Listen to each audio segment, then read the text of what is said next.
दो ऐसे कहवे आप रोज़ाना अगर इनको पिएंगे तो आपको डॉक्टर की ज़रूरत नहीं पड़ेगी। ये आपके जिस्म को फौलाद की तरह मजबूत कर देंगे और बीमारियों को दूर भगा देंगे। नंबर वन, अदरक का कहवा। अदरक के अंदर नेचुरली एंटीबायोटिक्स होते हैं। अगर आप अदरक का कहवा रोज़ाना इस्तेमाल करेंगे, आपके मैदे की सफाई होगी, गैस, बदहज़मी, तेज़ाबियत आपके पास नहीं आएगी। इसके अलावा ये खून की गर्दिश को बेहतर करता है, इसलिए दिल को मजबूत करेगा। नंबर तीन, ये गैरेलिन हार्मोन जो भूख लगाता है उसको कम करेगा, जिसकी वजह से जिन लोगों को वजन बढ़ने का मसला है वो भी ठीक रहेंगे।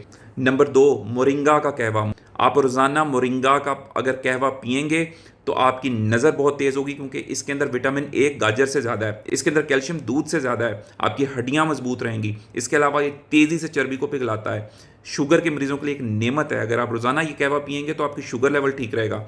ब्लड प्रेशर जिन लोगों का तेज़ रहता है, अगर वो रोज़ाना कहवा पीना शुरू कर देंगे मोरिंगा का, तो ब्लड प्रेशर उनका कंट्रोल में आ जाएगा। दोस्तों, ये दो कहवे हैं, लोग इसको इग्नोर करते हैं, इसको नज़रअंदाज ना करें, ज़रूर अपनी डाइट में शामिल करें। अगर आपको वीडियो अच्छी लगी है तो कमेंट्स में यस लिखें। इसी तरह की वीडियोज़ के लिए चैनल को सब्सक्राइब करें और मेरे चैनल पर जाकर लॉन्ग वीडियोज़ को भी देखें। Thank you.